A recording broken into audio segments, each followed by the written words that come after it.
Hi, today I'm going to be taking you through a series of yoga poses specifically designed to help reduce pain and stiffness from sacroiliac joint dysfunction. Now, these are poses that I'm specifically using myself as I am just in the process of recovering from an episode of SI joint dysfunction. And I do want you to keep in mind that all low back pain is different, even different reasons for sciatica or sciatic pain or SI joint dysfunction. So you definitely want to make sure you have your doctor's clearance to exercise, to do any type of yoga, and that you're also asking your doctor what type of movements are and are not ideal for you. Today we're going to be doing primarily poses that lengthen the muscles around the spine and around the hips, just to create more openness and freedom around that SI joint. But do make sure you have your doctor's clearance. And also note that if you're in an acute phase right now and really locked up, it's probably not the best idea to be moving or stretching right now. I know specifically my doctor told me we want to wait until that pain is about a 3 out of 10 before we start to introduce any stretching. But you ask your doctor what's best for you.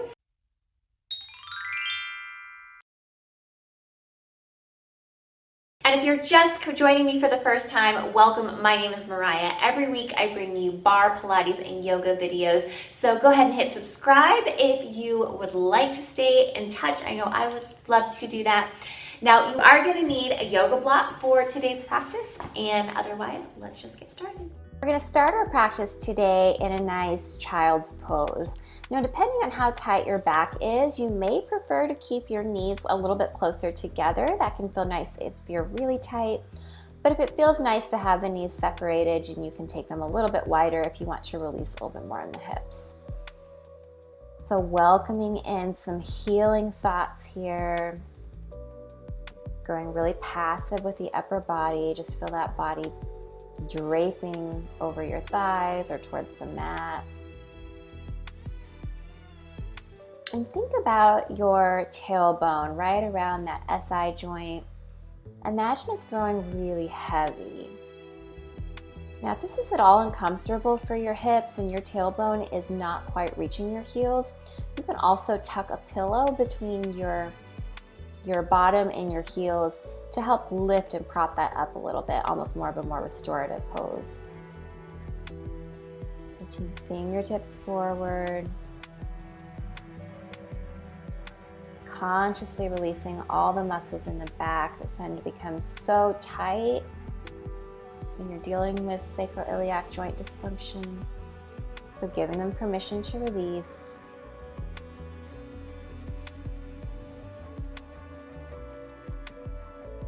Couple more deep, soothing breaths here.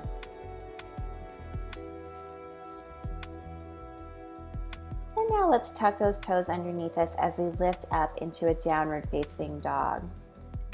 So lifting hips high, heels may not touch. If you've been having a lot of discomfort in this joint, that might have caused your hamstrings to guard and tighten and shorten.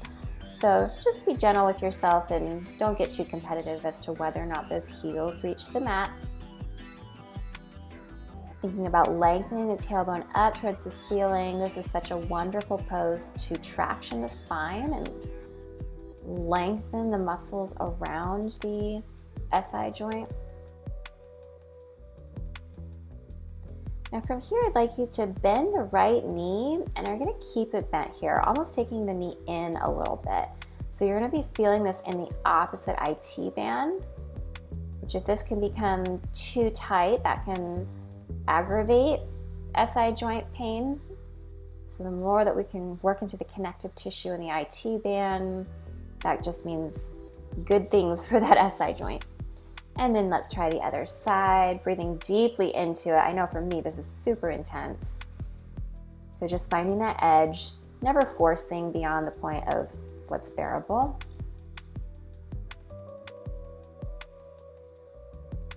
Let's bend again into the opposite knee.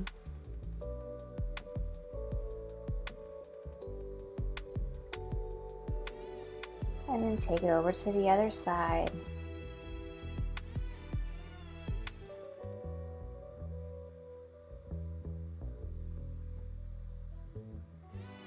Good. And then bend your knees deeply, both knees bend. You're going to walk your hands in towards your feet. Keep your knees super bent here.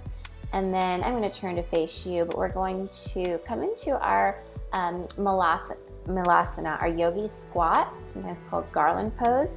Now you have an option based on how tight you are. If you have a yoga block, then you may want to play with putting it on either the lower or the middle setting and using it to help support you. Now, if your hips are too tight to make it feel comfortable, or if it bothers your knees at all to completely sit in a squat, then I suggest you take that block. If it is comfortable for you to have no block underneath you, that's okay on your knees and your hips. That's going to give you a little bit more traction and length between your vertebrae, but of course you never want to do that at the compromise of any joint that might not be ready for it. Now, the true benefit here is by taking the hands to the heart and then pressing them together with the elbows inside the knees so that we start to separate and externally rotate in those hips. So we're releasing the muscles in the pelvic girdle so that that SI joint has more spaciousness around it. Again, deep breaths to help facilitate recovery.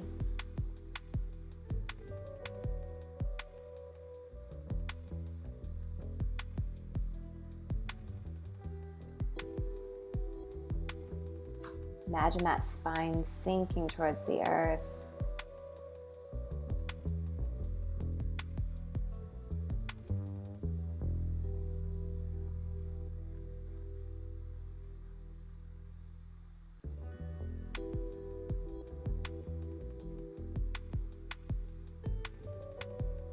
And then slowly taking hands down to the ground, we're going to come to sit all the way down on the ground. Now, taking that block again, we're going to move into supported bridge. So you may want to watch me first before you come onto your back. We're working our way into a bridge pose, and we're going to use that block as a prop to help make this a passive pose. So that block comes, we're going to keep it on the wide setting, and it's up to you whether you want it to be low, medium, or high. Whatever feels comfortable for you. You want to feel that the back is not gripping in order to facilitate whatever height that block is at. So it's pretty low, it's really on the tailbone, so it's lower than the arch of the back. And then from here, we just sink the hips down, feel that spine elongating. This is so good for creating more space between those intervertebral discs.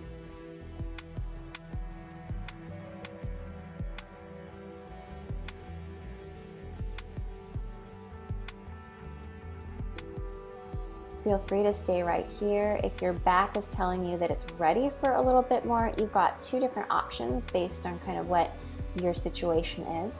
You could take your soles of your feet together, allowing the knees to fall open in our bound angle, reclined bound angle. Or if you just want a little bit more decompression for your spine, you could take the knees back upright and send the legs long. Now, both of these options might be too advanced based on kind of how you're feeling today. So if this feels too intense or it feels like you're having to grip, you just kind of know if something doesn't feel quite right in your body. Then I encourage you, if that's the case, to come back to that original supported bridge with the knees bent and the feet on the ground.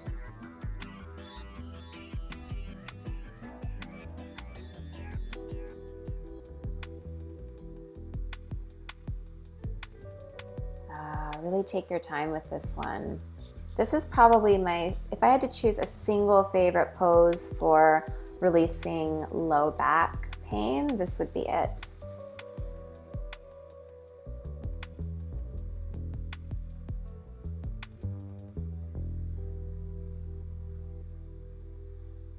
See if you can sink a little bit deeper,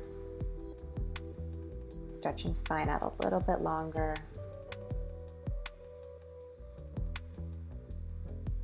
Good.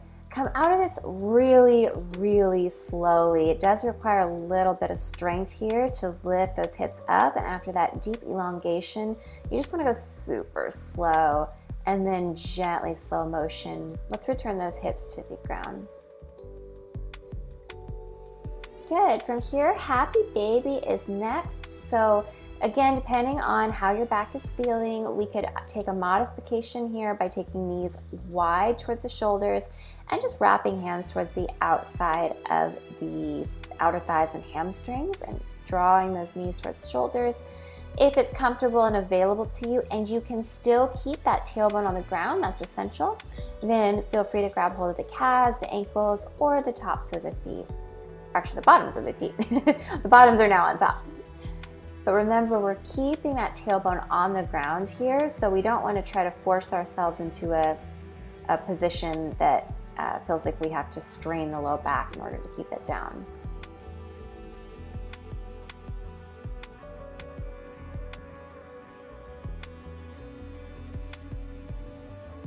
And releasing inner hips, sending back long. And from here, let's take the knees into the chest. We're going to keep sending that tailbone long, using a little bit of strength of our arms to draw knees in opposition towards the chest.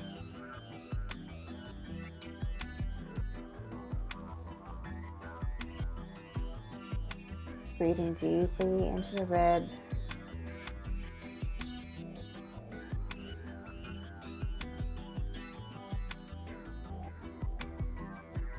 Sending healing thoughts to our SI joint.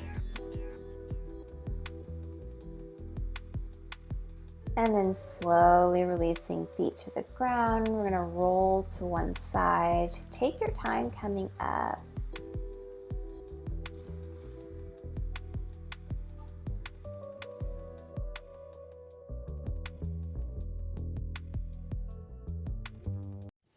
I so hope that your back is feeling a little bit better.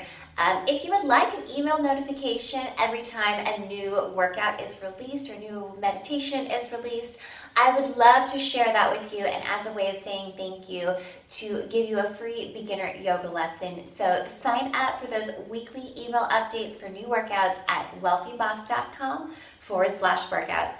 I'll see you next time.